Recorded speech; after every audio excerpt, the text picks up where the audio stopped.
nañ la. Omar maa ngi lay fay di nuyu waa DAF Vision yëpp ak sa staff bi nga àndal di leen nuyu comme ni ngeen ma nuyoo di leen fay aussi tamit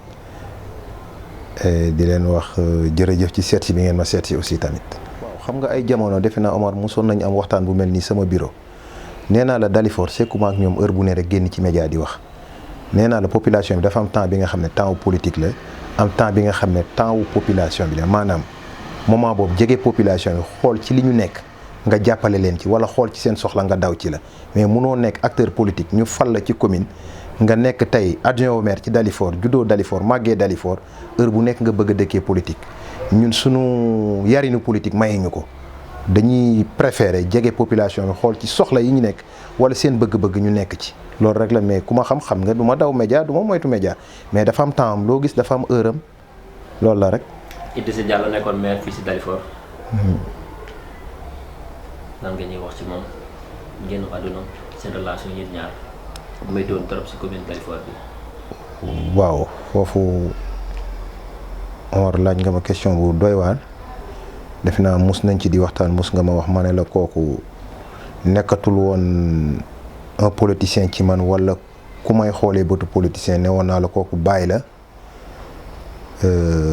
complice la woon xarit la woon sama jegewaale la woon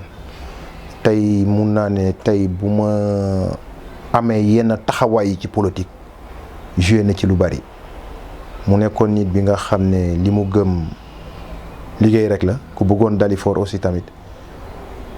ku munoon téye nitam tamit wax dëgg yàlla maak moom amoon nañu ay relation yu rafet yu baax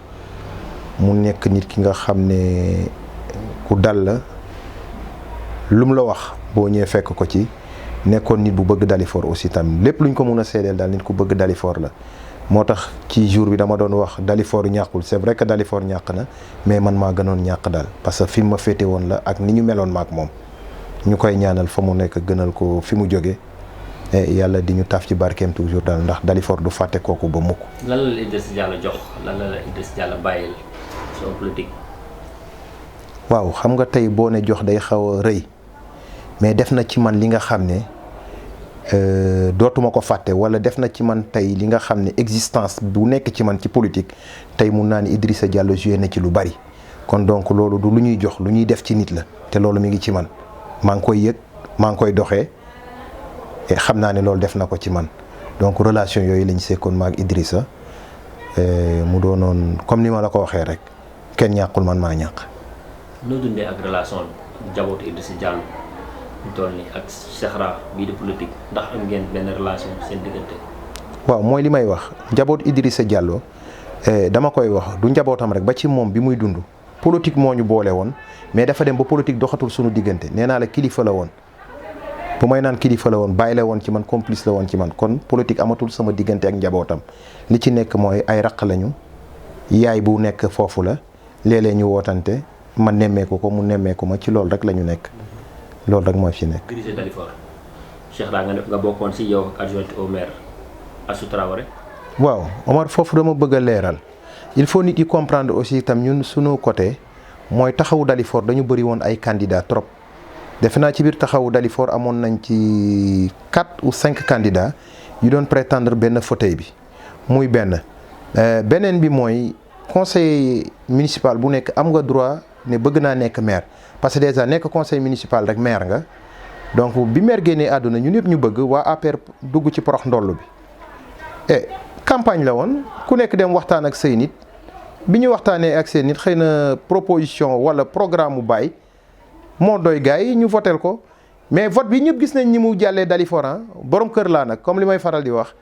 ñun ñëpp Dalifort lañ dëkk Dalifort lañ juddoo du ma dugg ci yenn détails yi. Omar dama ni man borom kër laa du ma tas sama kër borom kër doo yor sa kër di ko tas mais ñëpp gis nañ ni vote bi demee ñëpp dégg nañ ni vote yi demee ba ci am na seen benn journaliste Ahmed Aïdara xaw ma mi ngi ciy topp di wax nañ ko jàppee noonu rek am na jàll na et àdduna day continuer Dalifort day continuer Dalifort yemul woon ci vote boobu rek ñu ngi jëmaat ci yeneen élection kon donc loolu. lu nekk sunu ginnaaw la nekkatul sunu kanam waaye ñëpp xam nañ ni vote yooyu demee gis nañu ni mu demee wax yeeg jëf yeeg waaw déggoo li ma dama ne la même su may tourner autour du pot dama ne la ma nangul la ko comme li nga mais dama ne la borom kër laa tey Dalifort dañ ma fal am yi nga xam ne warul jóge ci man wala waruñu ko gis ci man waaye askanu Dalifort yëpp gis nañ ni vote yooyu demee nañ ko jàppi ni mu demee noonu la demee rek. ma déggee say wax dafa mel élection yi da ngeen ko sàccoon wala dafa amoon corruption wala moom xaalis bu si boole woon. kooku yooyu yaa ko ñemee wax man waxuma dama ne daal dama ne man borom kër laa borom kër du tas këram damay dajale njaboot gi rek ci loolu laa nekk. leer yow xam nga ndax damay nëbb wala du ma nëbb man nëbb bokkul ci sama dictionnaire mais dama ne boo yoree sa kër kenn du das kër kenn du ko yëngal bu may naan kër Dalifort la li mu dee tey bokk naa ci ñi ilif Dalifort kon tey am na li nga xam ne warul nekk sama taxawaay ci Dalifort foofu laay waxee. ngeen fal Baye Diop mu nekk maire. durant 7 mois yi mu dal nii su ma la doon wax bilan nga résumé ma ko si nga bokk yow lan ngeen si wax. waaw xam nga tey boo nee maire rek nga ne mairie ne la bureau municipal rek tey bilan bi adjoint yeeg maire bi yëpp ci la ñu bokk kooku du ñu bañ ni ci la ñu bokk mais bilan aussi day fekk nga participer ci. man mairie comme li ma la waxoon mosoon naa am waxtaan boobu su ma digganteeg yow ak ki dem ci yàlla ma ne la li ma amati mairie Dalifort mooy ñu may woo bureau municipal may ñëw ci réunion bureau municipal leneen li fay xew yëpp ci 24 heures wala ay 12 heures de temps lañ ma koy yëgal du ma dem parce que aussi tam kilifa la dañ ma fal décision yi dañ koy jëlee biir bureau municipal mais li ma ci am ay chef de cabinet ñoo may woo wala ay directeur de cabinet suba lii am na.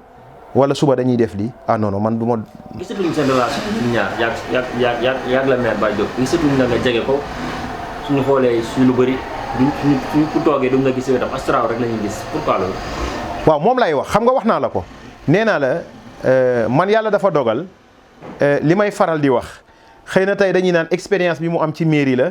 wala xam bi mu xam mairie la moo tax ñu bëri dañ koy moytu bi mooy suba day nekk candidat duñ ko dugal ci yenn yi ma nangul leen ko nag. mais il faut nit di comprendre que ni gestion Dalifort gestion mairie la bokkul ak politique mairie c'est pas politique mun nañu def suñuy mbiru politique ba ñu fal ñu mais buñ ñu falee nañu xam ne askan bi la ñu nekkal ñu wàññi politique bi tuuti man tey li may faral di wax dama indi tey li fal Baye mu nekk maire bi ma bokkulee ci course bi dama jël samay voix man ak samay nit jox ko. gaa ñu ne foofu dañu leen jox xaalis pour ngeen voter. waaw xam nga nit ku nekk rek ak gis-gisam. Omar loolu doo ma ci delloowaat nee naa la borom kër laa du ma tas sama kër mais man mun naa seede ni laaluma xaalis laaluma leneen proposition bu ne nag dégg naa ko fu ne woo nañ ma fa nag di waxtaan loolu ñëpp yëg nañ ko mais tey am naa ngor bi nga xam ne xaalis yëngaluma trop daal ku gis ni may doxee ci Dalifort ak ni ñu taxawee Dalifort xaalis yëngaluñu du xaalis moo ñu intéressé ci politique am nañ beneen carrière bu dul topp ci xaalis wala ay luxe dépassé nañ foofu ñun ñoo mag loolu ci politique. wax dëgg yàlla waaw. ok. comme nangoo ñu leeral si wàll boobu noonu Cheikh Ra nga jógee foofu ne yow da ngay porte ce choix da nga bëgg a nekk maire. bokk si élection yi jëm.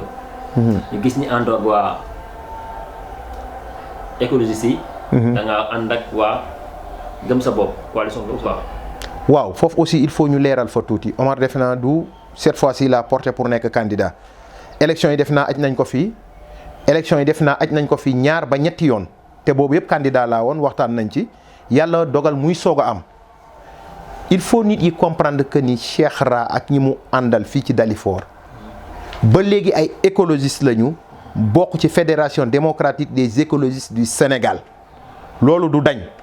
ba léegi ay écologistes lañu fii ci Dalifort bannière boobu lañu yor moom la ñuy demee mais il faut nit di comprendre élection locale dafa ànd ak ay coalition maanaam ay parti politique yu dajaloo ne ñun dañu bëgg a àndandoo pour am doole gagné dara ci foofu damay présenté waale Ibrahima Ndiaye bi toog sama wet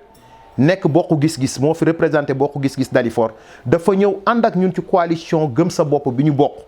ñun bokkuñu ci parti gëm sa bopp la grande coalition gëm sa bopp la ñu bokk ñun écologistes ci Dalifort yi ak bokk gis-gis bu Dalifort dañoo dem bokk ci la grande coalition gëm sa bopp. pour lan ngeen bàyyi benn bokk. waaw Omar foofu boo ma fa laajee dinaa la ci sawar a tontu man bennoo mënuma comprendre tey bi Idrissa Diallo génnee àdduna sax laay wax man ñu ne bennoo laa bokk Ali Aïdar di revendiquer bennoo Idrissa Diallo génn àdduna APR mi ngi amoon 7 ou 6 conseillers ci biir conseil bi ñun waa taxawu Dalifort ñu am ci lu mu dee defe naa ñoo ëppoon conseiller tey bu nekkoon waa bennoo respecté nañ ñu je pense que tey dinañu ne kat nañ leen jàppale ki nga xam ne bennoo la bokk mu remplacer patron muy Idrissa parce que taxawu Dalifort moo yoroon commande yi boobu mais dañ ko xeex ak ñun ñaqante ko ak ñun mu jaraleen lu ne ba jël ko mooy amuñu fa cër ñu demaat ci biir bu ñuy tànn boo bokkul APR duñ la tànn et ñu nag sunu gars yi ñu ne ñun li ñu liggéey ci mairie bi xam bi ñu xam mairie bi taxawaay bi ñu taxawu Dalifort yëg-yëg bi ñu am ci Dalifort ak gis-gis bi ñu am ci Dalifort rafetatul ñuy topp ci ginnaaw kenn dafa jot ñu samp sunu ndënd dem laaji comme ni ñëpp di laajee lii moo ñu génnee ci loolu ñu dem gis ñi nga xam ne bokk nañu ak ñoom gis-gis muy waa coalition gëm sa bopp waa bokk gis-gis ñu ànd def benn kër gu yaatu pour dem uti ji li ñëpp di. faloo leen woon yéen keneen ngeen fal Baye Diop foofu. waaw foofu question de choix la aussi. foofu question de choix la dañu dem ba deuxième tour bi ñu eggee deuxième tour élection la ñu wax diggante tànn la ci ñaar ñi nga xam ne kenn musul ñëw bu boobaa ku nekk sa xel da lay doy nii damay xool ki gën ci sama xel ni yaakaar na ni bu ñëwee mooy tane ci lii nga jox ko mais boobu problème mu parti amatu fa woon ñun ñëpp a demoon élection ñun ñëpp ñu ñàkkandoo mu des ñaari nit bul fàtte ni man rek yoruma coalition bi aussi tamit coalition bi may demee man rek yoruma ko sama parti man rek nekkuma fa woon conseil bi ñu génnee ci vote bi dama woo conseil municipal yëpp ñu concerté wu ñu jël décision bu sage ne ma nii la ñuy def ma topp ci seen ginnaaw musoon naa la ko defe naa ci sama waxtaan ak yow booy jàpp war na ëpp ñaari at xaw ma ñett ma ne la bés bu parti bi taxawee jiital ma ne da ngay nekk candidat aw ma lu ma ciy dellu ginnaaw noonu la parti bi taxawee jiital sama kàddu ne diw la ñuy votel ma votel ñooñu jeex na lii moo fi ne amul leneen. sa instant bi pare nga pour nekk maire. Omar du pare dépassé na waxu pare nekk maire defe naa boo ma gisee sama taxawaay sama doxin sama jëfinu maireu Dalifort la du li nga xam ne damay làmbaatu la yàgg naa ko wax tey mairie Dalifort bu nekkoon université su ma ci nekkul doyen dinaa ci nekk professeur. looy wax si jeunes yu naan si xalaat gëmul boppam. non xam nga côté boobu aussi itam nit tey mun na taxaw dina am xër bu ëpp ci yow taxaw ne la gëmuloo sa bopp. mais déggaguma ci nit yi ku taxaw ne ma gëwumoo sa bopp indil ma ci benn argument peut-être mënoon naa dégg lenn gëmul boppam ma laaj la nga ne ma ci lii mais gëm sa bopp weesuwul bi ma nekkee ci politique ba léegi defe naa escalier bu ma war a yéeg maa ngi koy yéeg ba egg fi ma egg tey bay taxaw naan tey maa ngi laaj kaddu waa Dalifort je pense que gëm sa bopp weesuwul loolu aussi tamit. lu tax ngay laaj kaddu waa Dalifort. moom laa wax defe naa li waa ji waxoon rek loo nekkul taalibe munoo doon sëriñam tarbiyoo naa ko xam naa ko nekk naa ci bëgg naa ko am naa jotam kon tey yaakaar naa ne expérience yooyu yëpp bu dajee te waa Dalifort tamit yàgg gis ma leen di taxaw aussi ci soxlawu Dalifort soxla askanu Dalifort si sama jot ci li ñu bëgg ci li ñuy nekk ma jege leen ci moment bu mel nii rek laa mën a firndeel jege boobu ma leen doon jege ak soxla yooyu ma doon dox ci ñoom que ni tey laa ko war a gën a mun a dox mooy ma laaj leen seen kàddu pour mun ko doxal. waaw Dalifort dañoo tàmm di wax doomu Dalifort doomu dëkk bi ñun doomu dëkk bi lañ bëgg Sera nga yaakaar ne yow yaay doomu dëkk bi waa Dalifort war a mun a voter. xam nga doomu dëkk bi tey doomu dëkk bi weesuwul nga dëkk ci dëkk bi man wax boobu dama koy xaw a moytu tuuti parce que dafa xaw a égoïste tuuti wax bi ci man ñu baal ma ci kàddu yi doomu dëkk weesuwul ku dëkk ci dëkk bëgg dëkk bi kooku weesootul doomu dëkk maintenant kañu war a fal ak kañu warul fal kooku ñi yor seen kàddu ak ñi nga xam ne ñooy voté ji ñoo yor loolu ki ñuy fal aussi na wàccoog sart yi nga xam ne méngoog nag pour ñu dénk ko dara et yaakaar nañ ñu ngi ciy dox nag boobu ba léegi kon tey moo tax ñu am yaakaaru taxaw ne war nañ ñu mun a fal lii rek la. kese amul leneen. am ngeen moyen ñan ñoo nekk seen ginnaaw gëm sa bopp Dalifort yow ak. defe naa mus naa la ko wax waxtaan yi ñu waxtaanoon rek la ñuy delloo si waat tey nee naa la ba ma dalee politique ba léegi mooy nit musul nekk suma ginnaaw yàlla dogal ni ku ma àndal di politique aussi suñuy moyen bopp suñuy poos li ñu moom ñun la ñuy jël teg ko ci table bi di ko demee. maag Ibrahima politique Dalifort xaalis la laaj de. ah boobu ba léegi defe naa maa ngi ko ciy def tamit de te kenn musul dégg ni fii laa koy jëlee wala fii laa koy jëlee te terewul ñu ngi ciy génn. ba tax na coalition bi ñu bokk man ak Ibrahima Ndiaye bi nga wax bu bokk gis-gis muy la grande coalition bu gëm sa bopp boobu ba léegi ñu ngi doxal it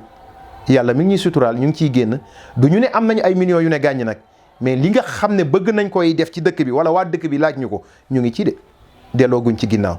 ñu jàpp ni loolu rek mooy moyen sutura rek moo fi nekk nag ak ku yàlla dimbali te yàlla dimbali nañu suturaal nañu kon pour ñu foncer loolu du problème ci ñun waaw loolu la rek. monsieur le maire loolu ñu mën a wax sa relation yi ak Awa Niang. waaw Omar ci côté boobu maak Awa depuis ma dala politique ci Dalifort honorable député Awa Niang nekk Dalifort kenn musul dégg sunu diggante ñagas na ma jox ko cëru nit ak nit mu delloo ma cër boobu bañ na ko ba maag moom fu ñu daje ci événement dañuy foo kaf ree muy nit ki nga xam ne nitu kese la et ku bëgg Dalifort tamit li may wax awa lépp lu mu yëkkati Dalifort la lépp lu muy wax Dalifort la donc relation yooyu laa am ak moom muy relation wu jàmm relation wu jigéen ak càmmiñam wax dëgg yàlla. mus naa la ko nee naa la man ci parti bi ma bokk ci laa ñemee wax ne nii lay doxee man jënduma carte membre APR jënduma carte membre seen parti loolu président la ak ay militant am tey boo ma laajoon ci écologiste yi lu tax tànn ñu la wala nga laaj ma ci sama coalition gëm sa bopp lu tax tànn ñu la moom mun la ci tontu côté boobu damay préférer abstenir ci question boobu parce que du sama rôle pour ma wax ci. maintenant nag quant à Awa Niang gis-gisam fii ci Dalifort xam naa ne jàmbaar la gaynde la bëgg na Dalifort comme ni ñu tànnee keneen ak ni ñu koy tànnee mérité na ko keneen mérité na ko foofu laa mën a yem. yaa ngi récupérer ay militants honorable fii ci biir commune Dalifort lan nga ñu ci wax. waaw xam nga waxu dégg naa moom du wax bu taxaw nit yi taxawoon nañ fii ne dégg nañ Cheikh Ra du dem élection caution bi day diis ci moom dégg naa moom mooy ak wax bu ñuy naan for naa ko ci weewu béy ak wax yooyu. en tout cas il faut nit di comprendre élection locale bokkul ak élection présidentielle bokkul ak élection législative tey élection locale dafa di nit bi nga xam ne nit la ñuy juger par rapport ak population am par rapport ak citoyen am mu nekk ay contact direct man tey mun naa bokk ci coalition gëm sa bopp ku bokk APR votel ma comme tey mun naa bokk ci coalition gëm sa bopp sama militant dem votel ku bokk ci APR loolu wax bu yàqu la rek donc ñun yëpp Dalifort la ñu dëkk nañu jàpp ni vote bi waa Dalifort ñooy voté amul kii fii la bokk wala fii la bokk local du yëfu parti nawetaan la comme ni may faral di ko waxee gox ba la ak nit ki bëgg ñu dindi ci tuuti waxu parti yi parce que tey boo ne waa APR ne ñeneen ñun ñëpp ay doomu Dalifort la kon obédience politique boobu bu ñëwee rek day xaw a yàqu dëkkuwaay bi ñun suñu biir man gëwuma loolu daal mais kanta maa ngi dem di wax ak waa APR loolu nit gisu ko te nit du ko dégg ba mukk tamit loolu wax bu yàqu la rek. Dalifort ñu jàpp Dalifort am na 8 candidats yu nga xamante ne c'est confirmé. nga jàpp ne yow yaay meilleur profil pour waa Dalifort fal. déet xam nga boo nee yow yaay meilleur profil dafa mel ni respecté woo ñeneen ñi en tout cas ci sama liggéey man. yow nga jàpp yow laa ci sama liggéey. boo ma dégloo ma wax dama ne ci sama liggéey ci li ma def ci Dalifort fi ma taxawu Dalifort ak ni ma waa Dalifort gisee sañ naa yëkkati sama loxo ne li ma fi def baax na ba sañ a laaj ñoom seen kàddu lii laa wax. lan nga def Dalifort. waaw li ma def Dalifort mooy ku bëgg réewam li muy def rek taxawu leen déglu leen nekk ci seen soxla boobu ba léegi kon tey bu ma ci nekkul woon. dinaa am kersawu naan maa ngi laaj seen kàddu wala maa ngi dem ci ñoom sax naan leen dama war a nekk candidat tey bu ma amee fit bi rek mooy taxawal naa leen yónni nañ ma dem defloo nañ ma def waxloo nañ ma wax donc ci loolu laa sukkandiku rek xalaat ni am naa fitu war a mën a laaj ñi ma yónni woon fii rek laa ko teg waaye taxaw ni man maay meilleur profil kooku bu ma ko waxee maa ngi yet ñeneen ñi te bëgguma di doxeek noonu ak samay nawle waaw. monsieur le maire tey su ma la joxoon 5 minutes. pour nga def sa campagne fii ci Dalifort. lan nga may wax. waaw li ma lay wax mooy du guléet laa mus a def campagne Dalifort tey boo ma joxaatee 5 minutes yooyu li ma doon wax nit yi rek ñuy votel keneen yàlla diñ ci mbay nam loolu lay wax ci sama bopp. que ni soxla Dalifort xam nañ ko du ci ndaw yi du ci jigéen yi du ci sport bi du ci éducation bi du ci formation wu jigéen yi du ci lépp li nga xam ne rek commune war na ko mun a jël rek mu dox ci biir commune bi ñun xam nañ ko nekk nañ ci. kon tey rag njortu nañu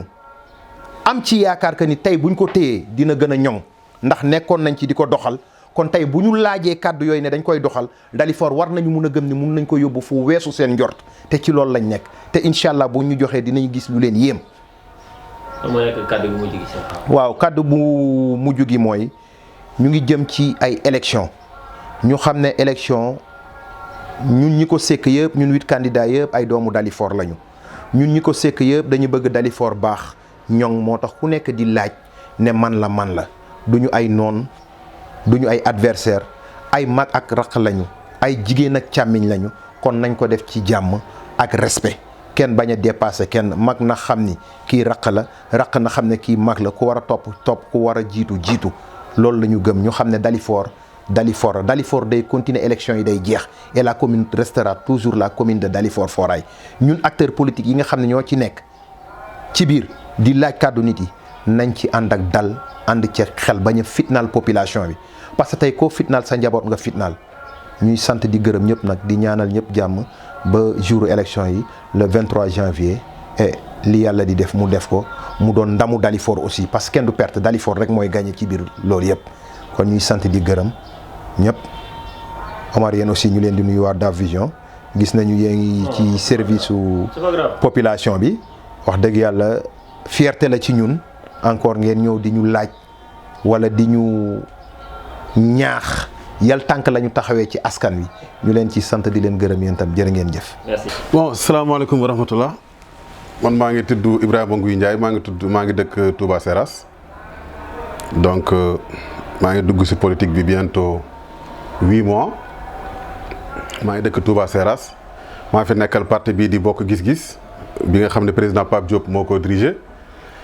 mu nekk nag parti bu yaatu bu mag boo xam ni ñëpp xam nañ ko fii Sénégal ma am ambition ñëw dugal ko biir commune de Dalifort ci liggéey boobu laa nekkoon nag boobu ba léegi entre temps élection yi jub si na mooy communes yi bokkoon naa ci ñi nga xam ne ñoo waroon dem ci coalition bu PDS bi mooy la grande coalition mu tudd si encore coalition PDS bi wàllu askan wi donc ñi ci demee ñu ngi ci waxtaan mais à la fin ñu gis ni fii gisuñu fa suñ bopp ñu génn donc biñ génnee yàlla def na am na benn parti boo xam ne ñu ngi ñëwoon di waxtaan ak ñun ñuy waa coalition gëm sa bopp te coalition boobu ki nga xam ne moom moo ko dirigé di Cheikh Rari Ségré dafa nekk nit koo xam ne xam naa ko bu yàgg bokk na ci ñi ma njëkk a xam fii ci commune Dalifort xamante nañ bu yàgg en tant que personne daan nañ waxtaan ci lu bëri mais mosuñoo waxtaan ci mbirum politique mais biñ demee ba nga xam ni décision politique jot na nag dama war a toog xool par rapport ak configuration Dalifort actuellement kan mooy profil bi ma jàpp ni moom moo mën a jëlee Dalifort ci guute gi mu nekk donc ci kaw loolu ma ñu waxtaan ak moom ñu trouver ay terrain d'entente boole suñuy doole te xam ni mbooloo mooy doole. élection yi ñu jëm nag élection yi la yoo xam ne fii Dalifort ku wax ni diw moo ko moom da ngay nax sa bopp salsalaatoo la ku gën a liggéey yaa ko moom te ñun jàpp nañ ni am nañ potentiel boo xam ni bu ñu ko tegee ci table bi yaakaar naa li ñu soxla waa askan bi dina ko teg suñu loxo te jàpp naa tamit ni bu fekkee expérience Ségré am na ko parce que wax dëgg yàlla ko def presque 15 ans nga nekk ko agent municipal nga nekk ko ci mairie bi def agent municipal ñëw ba nekk adjoint maire war nga ko xam li ci des nag mooy bu dee comme ku mel ni man nga xam ne man homme de développement la mun naa ne politique bi li tax ma dugg ci mooy yàgg naa ci mouvement yi souvent yaa ngi jéem a fexe noo jàppale population bi mais à un certain moment je me suis dit que am na yoo xam ne soo ko bëggee dëgg il faut nga dugg ci politique bi parce que bu wax ji jeexee mooy décision yu mag yi foofu lay jógee comme ni ma koy waxee toujours rek nit mun na ñëw ne la may ma jënd garab mais bu ñëwee ne dama bëgg nga tabaxal ma hôpital boobu il faut politique bi ñëw ne ko maa ko mën donc loolu nag bokk na ci li ma motivé mu nekk vision boo xam ne dama ko séddoo Ségré ci lu bëree bëri ndax gis naa ne ko courageux la ku ñemee responsabilité la ndax am na yu bëri yu ñu wax ci dëkk bi naan non Ségré moo fi defoon lii moo fi defoon loolu yëpp ci liggéeyam la nekkoon te loolu il faut nit ñi xam ko dafa nekkoon ci liggéey nekkoon ak kilifa bi joxoon ko liggéey bu nekkoon ci di ko liggéey te man nag li ma gëm mooy nit fi ñu koy jàppee mooy lañ ko jox nan la ko doxalee te wax dëgg yàlla diggante boobu gis naa ni wane na ci xar kanam boo xam ni jàpp naa ne Dalifort ak xar kanam bi mu yor nii ku mel ni moom lañ soxla Dalifort actuellement dafa nekk benn ville boo xam ni dafa bëri lu bëree loo xam ne dafa waroon a dem te demut position géographique bi baax na mais mën naa ne daal côté administration moo des lu bëri te loolu nag li mu laaj mooy quelqu'un koo xam ne dafay rigoureux nekk benn manager ba pare déterminé ba pare bëgg dëkk bi waaw kooku daal la yaakaar ne ma loolu donc moo tax moo ma motivé ma gis ni par rapport li nekk ci ñi fi nekk ci ñi fi nekk di laaj dëkk bi ci moom laa gis loolu yëpp moo tax ma jël sama choix ànd ak moom ñu fas yéene liggéey te fas yéene ànd ak moom ba keroog ñu am ndam incha allah rabbi waaw. merci beaucoup jërëjëf.